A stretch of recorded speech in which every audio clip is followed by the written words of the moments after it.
they've unearthed dozens of dinosaurs, adults and juveniles.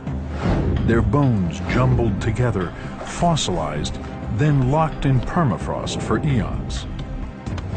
Until now. Well, there's two pieces of bone right here. It's as if somebody took 15 pachyrhinosaurs, dumped them in a blender for 30 seconds, and then poured all of the mess out into a large batch of concrete and let it solidify for 70 million years. The startling discovery that these ancient reptiles, thunder lizards, lived and thrived in the Arctic has taken scientists by surprise. It challenges everything that we think we know about dinosaurs. Finding polar dinosaurs was important because it provided whole new insights into the biology of dinosaurs.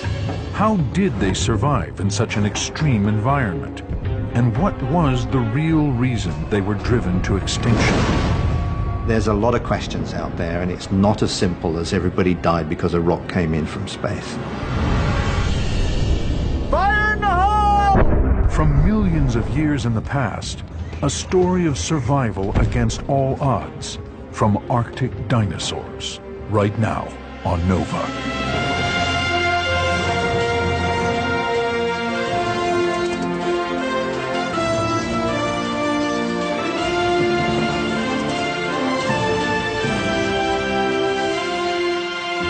Major funding for NOVA is provided by the following. ExxonMobil, taking on the world's toughest energy challenges. And by David H. Koch. And discovering new knowledge. HHMI. And by the Corporation for Public Broadcasting, and by contributions to your PBS station from viewers like you. Thank you.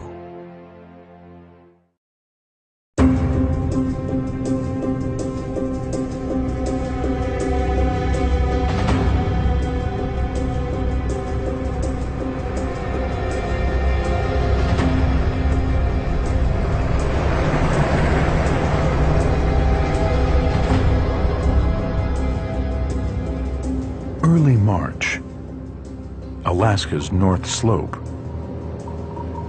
the frozen Colville River. A team of scientists has pitched camp here at the base of these cliffs, willing to brave the perilous polar winter to investigate a startling discovery.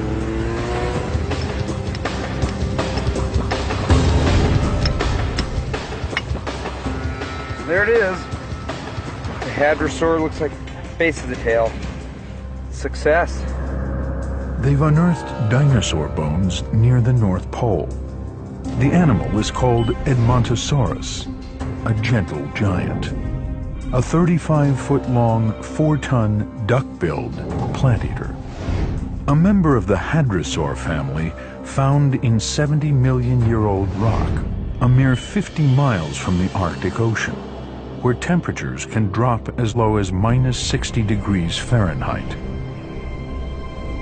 According to conventional wisdom, it shouldn't be here, because this is how dinosaurs are typically pictured. Cold-blooded reptiles living in tropical climes, not in cold Arctic environments like this one. And the hadrosaur is not alone. In 2 sites along Alaska's Colville River, paleontologists have recently unearthed 8 distinct species, represented by hundreds of fossils.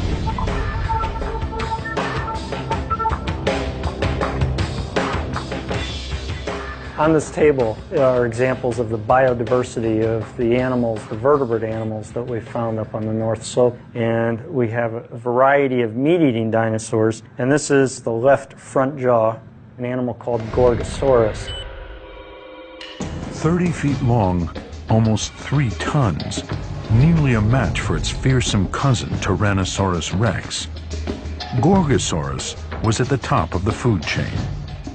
In competition, Troodon, 6 feet long, 150 pounds, small but ferocious, and Dromaeosaurus, a wolf-like 2-legged hunter, which may have had feathers, as insulation.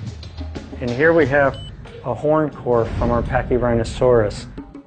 A massive 4-ton plant eater with a broad, bony frill protecting its neck, an elongated skull with a beaked mouth, and a thick bone above the nasal opening. Pachycephalosaurus, a 2-legged plant-eating brute with a thick, bony dome on its head, possibly used for combat or defense. And Thessalosaurus, another 2-legged animal thought to be a plant-eater. The unexpected discovery of so many species living in the Arctic is leading scientists to rethink old assumptions about dinosaur biology. The traditional view was that dinosaurs were all overgrown reptiles that lived under tropical conditions. When we found polar dinosaurs, however, it was driven home to everyone that dinosaurs could live under very different and thrive under very different climate conditions. Scientists long believed that dinosaur biology resembled that of cold-blooded reptiles, like crocodiles, animals that require warmth to survive and cannot withstand prolonged exposure to temperatures below freezing. But not one crocodile fossil has been found along the Colville, which suggests that polar dinosaurs found a way to adapt to an environment that their cold-blooded cousins couldn't tolerate. But how? Luckily for the scientists, many important clues are preserved in the rock. When these animals died, layer upon layer of sediment covered their bodies. Minerals slowly replaced bone tissue to create fossils. Then, 45 million years ago, geologic forces began to uplift the ground, exposing the edge of the fossil layer along these frozen cliffs. Well, there's 2 pieces of bone right here. And there's another piece of bone. I think that's definitely the bed. Oh, there's enough bone in here already that would indicate that this very well may be the Liscum bed. It was here in 1961 that Shell Oil geologist Robert Liscum came across a large fossil. He sent the specimen back to his office, intending to have it classified by a paleontologist. Unfortunately, Liscum died the next year in a rock slide, so they were in a Shell warehouse until about the mid-1980s when Shell was cleaning house, and they sent them to the USGS. There, a paleontologist by the name of Charles Repenning found the bones and immediately recognized that they were dinosaur bones. Now, scientists Tom Rich and Kevin May are about to go deeper into the Liscum bone bed than anyone has ever attempted.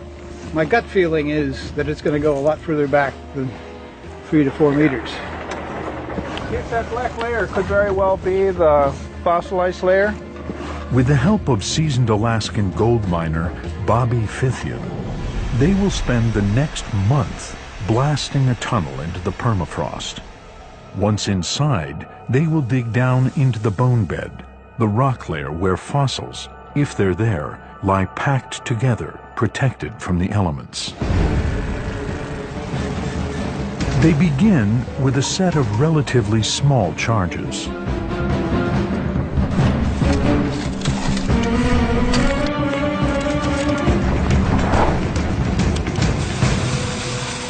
Fire in the hole!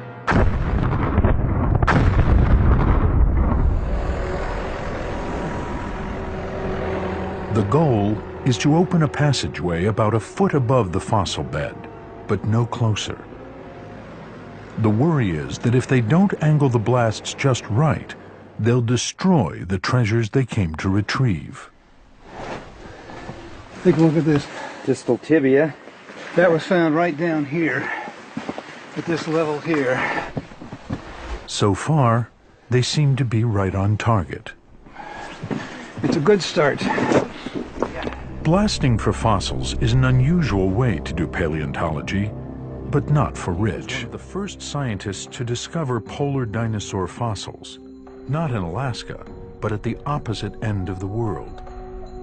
I don't mean to pat myself on the back, but as far as trying new techniques, and it worked. 20 years ago, I cut a tunnel. I cut a tunnel in Australia. There, he used dynamite to expose a narrow fossil layer buried deep in the rock. That bone mine yielded thousands of fossils, mostly well-preserved small pieces. Proof that 100 million years ago, dinosaurs lived near the South Pole, an environment even colder than this one near the North Pole, where he's trying again to find dinosaurs. I mean, we've got small bone in here. Look at this. Where? Right in here? Yeah, this little. Paleontologist Kevin May has searched for fossils all over Alaska, but this is his first tunnel. And he's excited by the hadrosaur bones that are beginning to be exposed as they go deeper. This is exactly what we came here for. This is the best I've ever seen this stuff. I just am blown out on this one. Yeah, so we don't need to go deeper. We just need to go straight in at about this level. Give yourself maybe 10 centimeters above what is obviously a fossil layer into this stuff. The initial digging to establish the entrance to the tunnel has already unearthed some large bones. That's definitely a red. But most are in poor shape. Some type of long bone here. Unfortunately, it's fairly well powdered. Because they were lying close to the surface, the fossils have been broken and worn by the freeze-thaw cycle, the punishing effect when water seeps into the ground and then expands when frozen, cracking open rocks. The purpose of the tunnel is to dig deep into the permafrost, which is not prone to those seasonal changes, and hopefully find better preserved, smaller, and more delicate bones. When we get in, what we hope 20 meters, we're going to be beyond that. So we're going to see bone for the first time that's never been through that. With the entrance set safely above the fossil layer, they give Bobby Fithian the go-ahead to complete the blasting.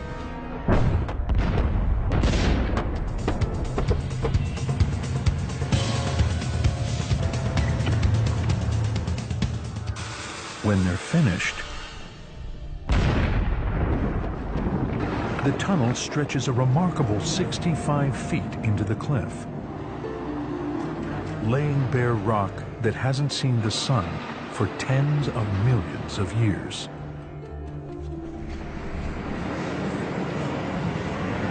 We're going to finish securing the tunnel and supporting this grout. The team has successfully completed the first phase of their project. The delicate work of excavating the bone bed will begin in 5 months' time. During the Arctic summer, when the weather is milder and the sun remains above the horizon nearly 24 hours a day. There isn't any reason for this tunnel not to be here at least 100 years from now if you take care of it. Okay. You've got a nice tunnel. You're going to find some dinosaurs. Oh, yes. Good job, buddy. For Tom, this is the culmination of years of struggle. Dr. Rich? And he knows that without the skills of the Alaskan miners, it could never have come to pass. I'd like to thank all of you. You know, you guys have helped me achieve something I've been trying to get to for 18 years.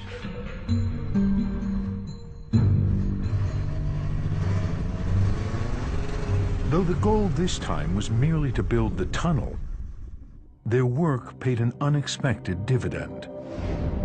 Hadrosaur bones. These duck-billed plant-eaters appeared about 145 million years ago and were one of the most successful groups living right up until the time that all dinosaurs died out, around 65 million years ago. Hadrosaurs may have owed their success to several important adaptations. They were one of the first large animals to evolve fleshy cheeks and hundreds of teeth that were continually replaced.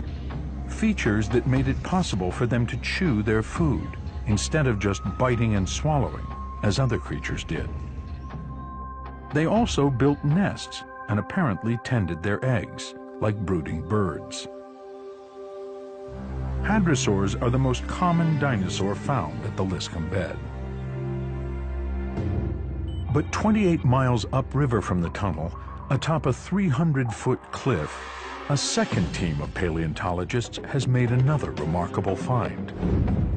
A mass grave containing at least 4 species of dinosaur, including Gorgosaurus, Edmontosaurus, Troodon, and Pachyrhinosaurus.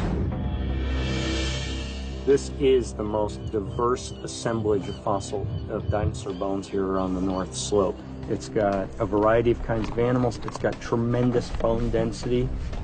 There's an abundance here like I would never have believed. Tony Fiorillo and his team are doing paleontology the old-fashioned way, with picks, shovels, and grim determination. There's some sites I've worked in the lower 48 where a chimpanzee with a popsicle stick can work the localities. This quarry is not one of those localities. It's late summer, but this hardly feels like a vacation. The treacherous climb, the frozen ground, the freezing rain are a daily trial. But it's all been worth it, because Tony has just found the crown jewel of the Colville. A massive skull, flattened but otherwise intact. This is the right side of the face. It takes a trained eye to see the shape embedded in the rock, but to Tony, it's crystal clear. This is the skull of a horned dinosaur. It's upside down, so you're looking at the right side, or the right cheek, of something that we've been calling Pachyrhinosaurus. Pachyrhinosaurus, the horned dinosaur, a relative of Triceratops, previously known only to live much farther south. And there are others. There's 14 individuals of a horned dinosaur in this little pit so far. Finding so many Pachyrhinosaurus in one spot is like stumbling onto an elephant graveyard. 70 million years ago, something happened that deposited the bodies of more than a dozen massive animals in this one spot. The river below offers a clue. The density of bone is so high that it's easy to envision this being a jam in a river channel. These animals were transported down river somewhere, and presumably they created their own little log jam, except there was a bone jam in a river channel.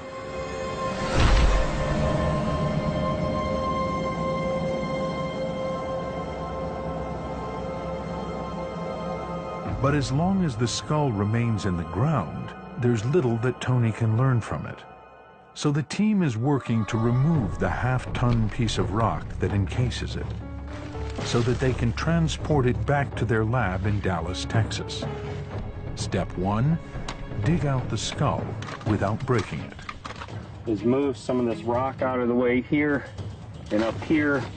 Encase it in a protective jacket made of burlap and plaster, and then airlift it to safety. That's the plan. But nature isn't cooperating. Right now, the weather is killing us. It's mid-30s, it's snowing, and we're in the Arctic. And so mixing plaster in this kind of moisture and with snow and high humidity, it's problematic. On 3. 1, 2, 3. Watch it. We'll plaster that hole over, and then we can hoist it out with a chopper.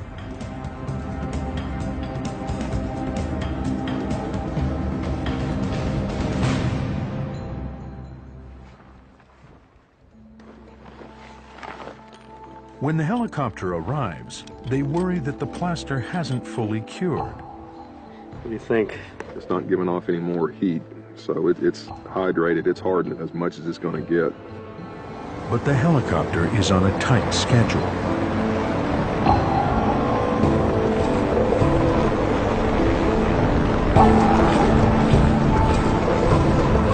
It's due to deliver its load to an airstrip further upriver. From there, the skull will travel by plane to Fairbanks, and then 4,000 miles by truck to warm and sunny Dallas. Keep our fingers crossed. Tony knows he's made a big find. But because rock surrounds the skull, he doesn't know yet the condition of what's inside. So when the jacket arrives in Texas, Tony's colleague Ron Tchaikovsky quickly begins the painstaking work of removing the debris that surrounds the large skull.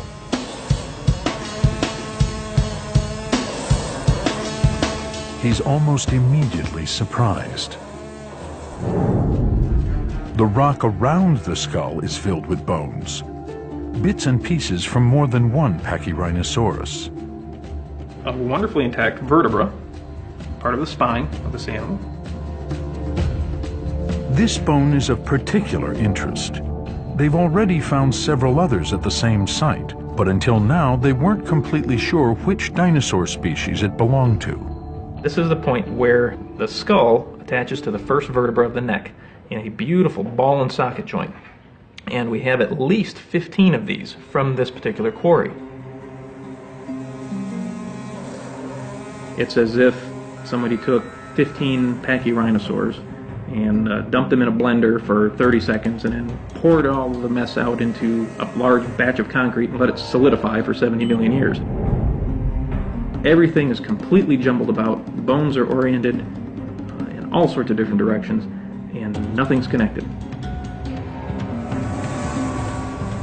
Finding so many Pachyrhinosaurus tells Tony that these wide-ranging animals, found throughout North America, lived in large numbers on the North Slope. But the bones don't say how they lived, or what conditions were like during the toughest time of year. What did they do during the winter time? How was life up here the same or different than what we see in the lower latitudes?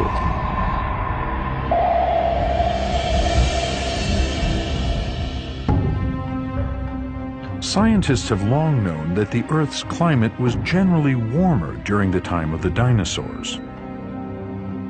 But how warm was the polar climate 70 million years ago? Was it hot enough to be considered tropical? And were the seasons as extreme as they are in the Arctic today?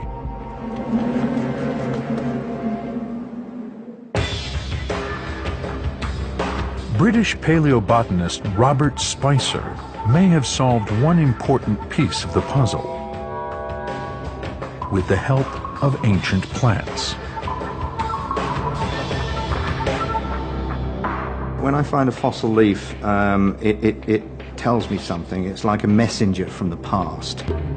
He made his first trip to the Colville River in 1976. It was known that there was a rich flora there, but what I didn't realize was just quite how abundant it was. So we'd land and run over to the outcrop and start hammering away, and there were the leaves. Since then, Spicer has amassed one of the world's most impressive collections of Arctic botanical fossils from the late Cretaceous. This collection here is fairly typical of the kind of fossils we find throughout the late Cretaceous of the North Slope. Now, what we have here is a 90-million-year-old cycad. Cycads are tropical and indicate warm conditions. This one here, this is a conifer. Conifer trees are found in a variety of climates. Measuring up to 30 feet tall, they were common on the North Slope. This is a fern. These are the sorts of things that your knees would brush past as you walk through the Cretaceous forest. This here is quite unusual. It's a leaf which has got a smooth edge to it. It hasn't got any teeth. And this is typical of the kinds of leaves that we tend to find in warm environments today.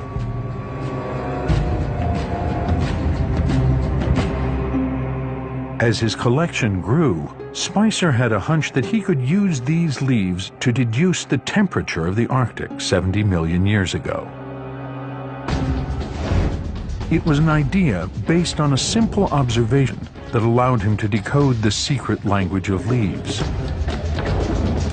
In hot tropical climates, the edges of leaves are smooth. But in colder climates, they tend to have serrated edges. Well, when we look at leaves such as these, you can see that the edges of the leaf have got teeth on them. It's very jagged.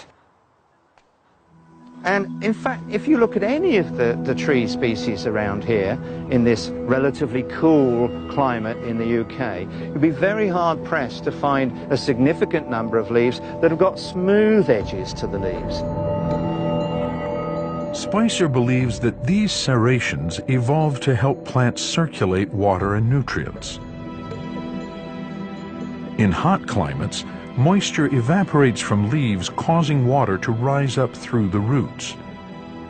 But if the temperature drops, evaporation and circulation ceases. Now, in those situations, the plant can't evaporate water from the leaf, so it can't suck water out from the ground. And of course, the plant needs the fluid going through the plant body to move nutrients. But the serrations in leaves growing in cool climates solve that problem, because at the tip of each tooth is a small gland that aids circulation. So in a cool environment, the plant actively pumps water out through the teeth. The real breakthrough came when Spicer realized that he might be able to pinpoint the temperature of the late Cretaceous using his fossils. It's the proportion of toothed leaves and non-toothed leaves that we see in a particular place, living today, or in a fossil assemblage, that gives us an idea of the relative warmth, the average annual temperature during the year. He and his team spent years comparing leaf shapes to climate data in more than 170 locations around the world. It was a massive undertaking. But in the end, he was able to create a statistical model that ties leaf tooth patterns to temperature. We can tell what the average annual temperature was at a given place to within plus or minus 1 or 2 degrees Celsius, which is, when you actually look at it in detail, is about as precise as many modern-day meteorological observations are. When Spicer examined his fossil collection, he discovered a match between those ancient Arctic leaves and leaves found today in southern Alaska, a temperate climate, very different from the barren tundra today. The model indicated that the average annual temperature on the North Slope was about 42 degrees Fahrenheit, 30 degrees warmer than it is there today. But that number is deceptive, because at high latitude, the yearly highs and lows are far apart. So while the dinosaurs would have enjoyed summer temperatures in the 70s, winters were likely cold enough to produce snow and even ice.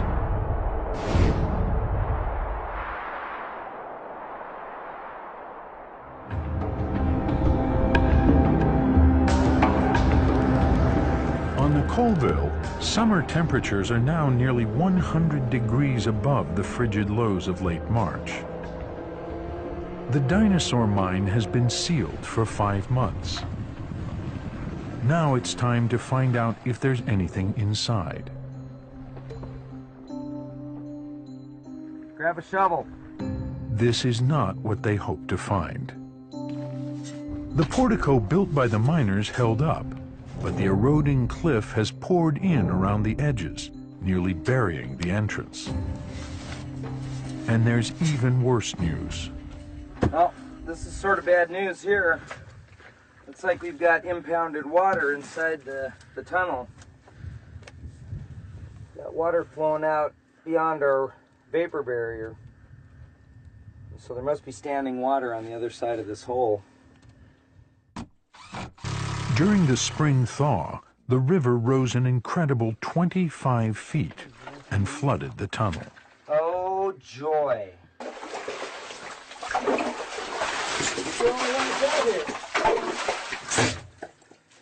Dun, dun, dun, dun.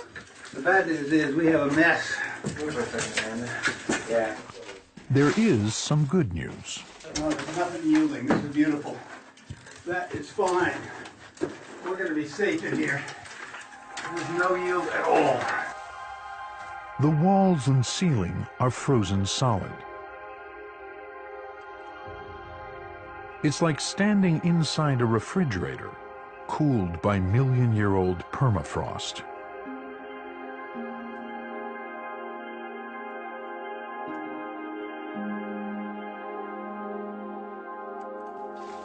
During the winter excavation, the team didn't have time to explore the fossil bed.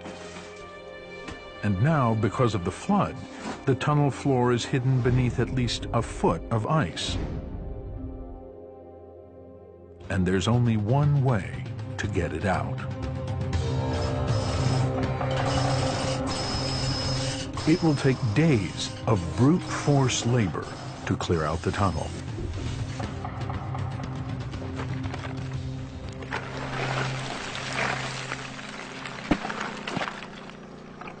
The outside temperature may be warm enough for the scientists to work in shirt sleeves. But this is not a hospitable place. The river temperature is barely above freezing, and the Arctic landscape is barren. If they were alive today, herds of dinosaurs could not have survived in a place like this. What was their polar summer like 70 million years ago? That's the question that Steve Hasiotis has set out to answer. He's a paleoichnologist. That's a beautiful sinusoidal trace. He studies impressions preserved in rock, which are often the only record left by birds, insects, worms, and other animals too small or delicate to have become fossilized themselves. These are just basically associated with things like horsehair worms.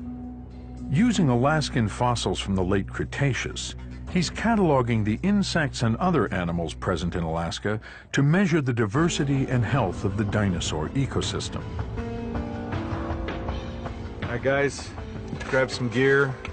We do it by looking at the similar kinds of traces and scratches and trail patterns made by animals and environments today. And then we can take that information, look for the similar patterns in the rock record.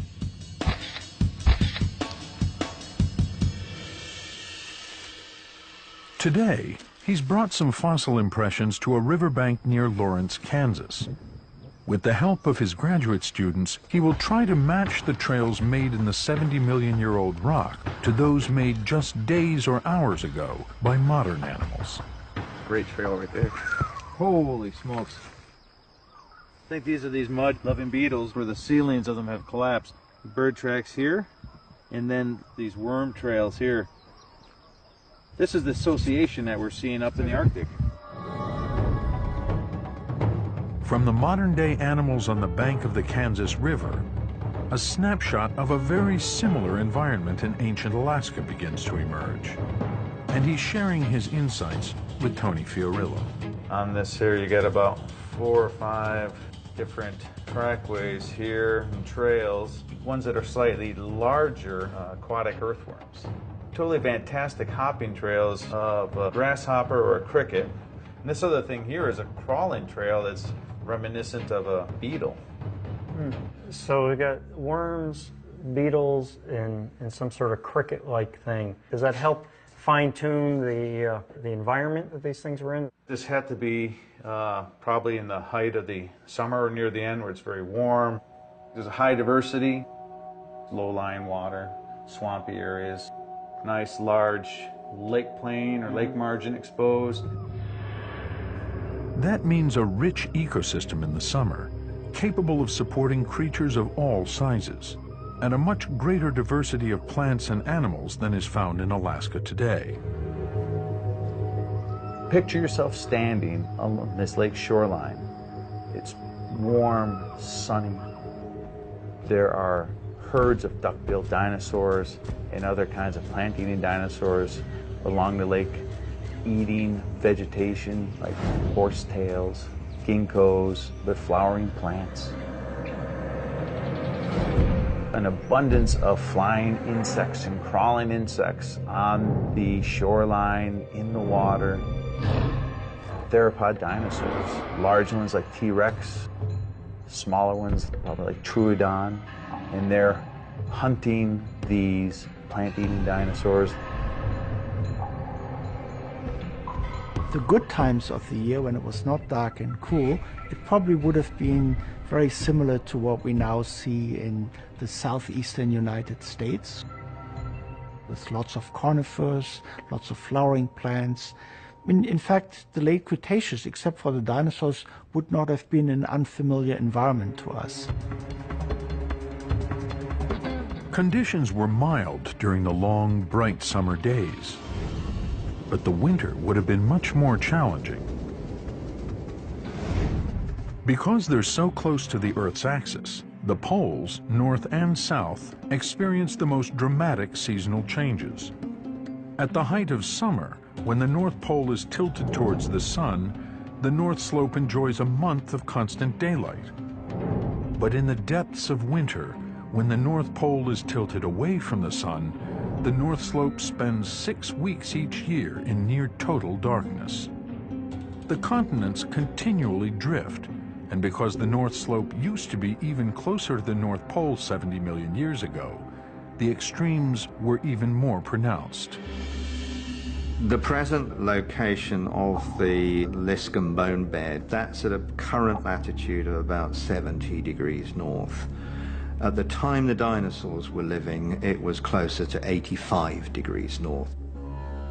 Today, the North Slope is 1,500 miles from the North Pole, but 70 million years ago, it was 4 times closer, a mere 350 miles, with 4 months of darkness during the long winter. In thin slices of fossilized trees, Bob Spicer sees how the darkness affected the plant-eating dinosaurs' food supply. Under the microscope, individual cells are visible, showing a pattern of growth rings. The tree rings show that in the summer, the trees were very happy. They were growing quite rapidly. The light-colored cells were produced during the bright summer months.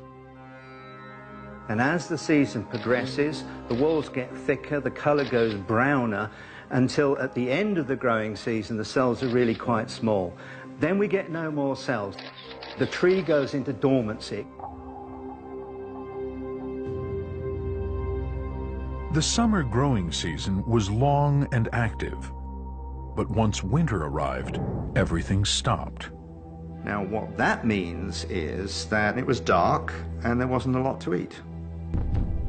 For plant eaters, the food supply would be reduced to decaying plants, roots, even bark. Hard times. But not necessarily for meat eaters, like Troodon. Troodon may have had an adaptation that would have turned the liability of darkness into a killer's asset. A fragment of a young Troodon skull, which shows that the animal had unusually large eyes and an enlarged optic lobe in the brain. So the brain would be in this cavity right here. We've just caught the beginning of where that brain is enlarged to accommodate the optic region of the brain. Troodon's enhanced visual system may have allowed it to hunt at night. And it's not the only species with those features. In 1989, Tom Rich named Lielinosaurus, found near the South Pole, another small meat-eater with unusually large eyes. With food scarce, the large herbivores would need to conserve energy. They would have been torpid, sluggish, easy prey.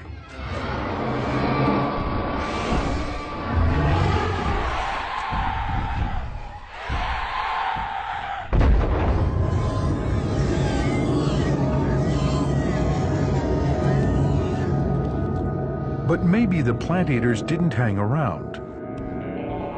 Perhaps when the season changed, they struck out in search of better conditions.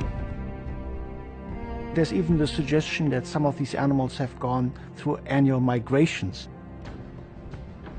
It's not inconceivable that these huge herds, particularly of the large plant-eating dinosaurs, migrated over huge distances, much like many modern mammals do today in search of forage. Migration is an important survival strategy in today's Arctic. As summer ends, caribou herds migrate south to their winter ranges. The distance is about 400 miles as the crow flies. But because the caribou don't travel in a straight line, the journey can stretch to thousands of miles.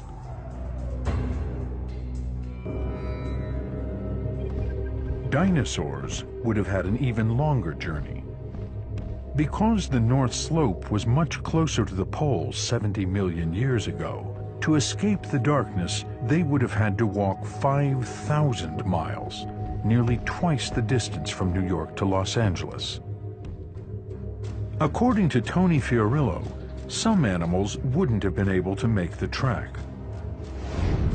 He's compared the relative size of juvenile hadrosaurs to adults to determine if the young were physically capable of keeping up with a herd on the move.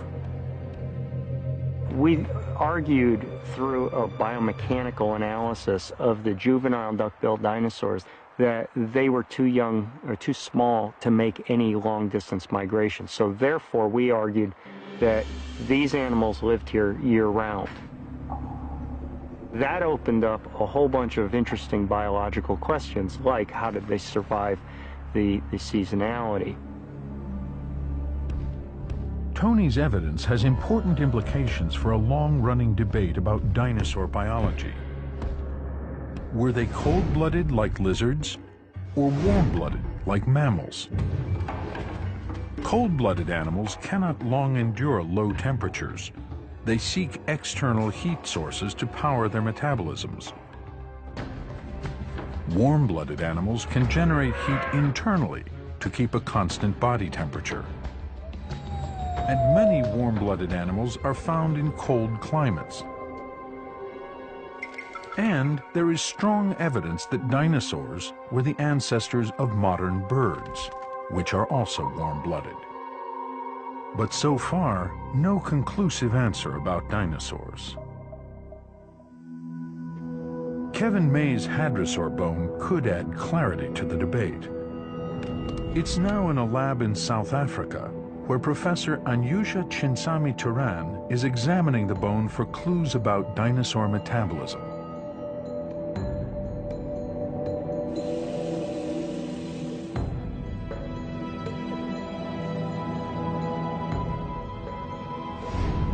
And here we're looking at a bone that is 70 million years old. What we see here are these interesting structures that tells us about how fast this bone formed, about the organization of the bone tissue. The bones of warm-blooded and cold-blooded animals form differently. Reptile bones grow rapidly when conditions are favorable. But when food is scarce or temperatures drop, growth ceases. That start-stop pattern of development leaves telltale markings in the bone, similar to the rings in tree trunks. These alternating rings of growth that we see in reptiles, they tell us that these animals, their growth is dependent on seasonality. Birds and mammals, however, grow differently. They are not as sensitive to seasonal changes. They add new layers of cells more rapidly and continuously. In warm-blooded animals, no growth rings. Because the hadrosaur was a dinosaur, and because the poles experienced the most extreme seasonal swings on the planet, Anyusha expected that the bone would show pronounced growth rings. But instead, she had a surprise. I don't see the growth rings that I would have expected in an animal that would have been affected by seasonal climatic conditions. The hadrosaur bone more closely resembled the bone of a mammal or bird. That suggests that the hadrosaur did not hibernate or slow down during the winter. It was active all year round. I suspect that perhaps this animal was very well adapted to the environment in which it lived. For some scientists, thinking of dinosaurs as warm-blooded is the only explanation that makes sense. If they're warm-blooded, you can see them surviving in this kind of climate, much as modern mammals and birds do in the Arctic today. Today, biologists increasingly understand that there exist degrees of warm-bloodedness and cold-bloodedness in the animal world. It's not always one or another. Dinosaurs likely had their own unique solution to the body temperature problem, which allowed them to survive for millions of years in the toughest seasonal conditions their world had to offer. At the height of summer, the sun stays above the horizon nearly 24 hours a day. Work has continued around the clock to clear the debris. Now is the time to find out if the bones buried inside are better preserved than those found in the cliff face. Kevin makes the most of the short time he has left. Jackhammers give way to precision instruments.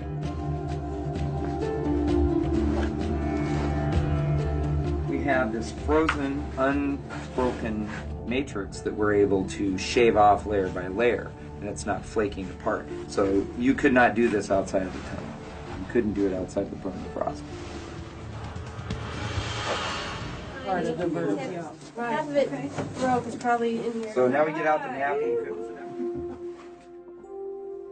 Almost immediately, the team finds several extremely well-preserved bones, more delicate than any of the bones they found outside the tunnel. Kevin May suspects that they may be from a new species. Well, it looks like we have two tail vertebrae and then a rounded bone here. It will take years to fully explore the tunnel and to complete the catalog of Arctic dinosaurs. To date, Tony's Pachyrhinosaurus skull remains one of the largest specimens to come from the Colville. Yeah, it looks pretty good. It is busted up a little bit, so we'll have to keep our fingers crossed. But getting that stuff out of the way, you can really, this is really nicely defined now. I mean, that's a skull.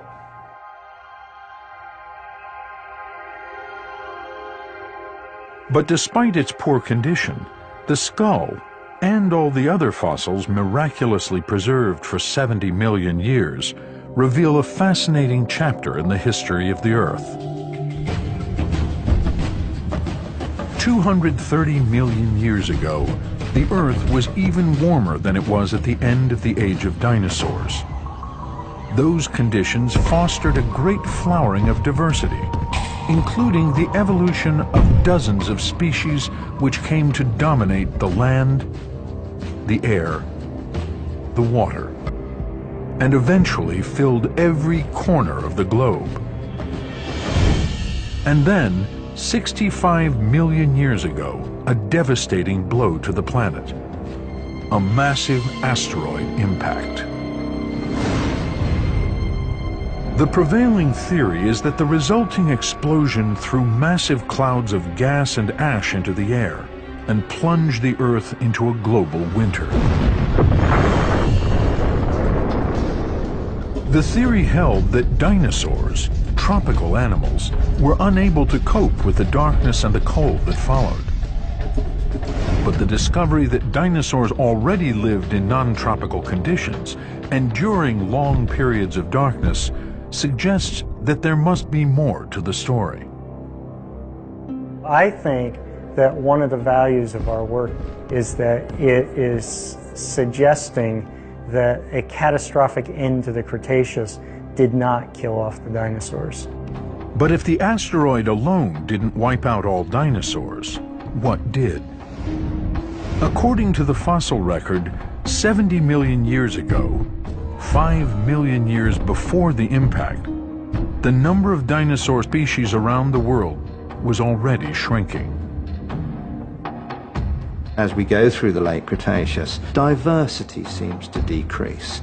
And it's a general truism of evolution that the more biologically diverse you are, the more robust and able to cope with environmental change you are. Before the asteroid, the writing may have already been on the wall. Continents were on the move.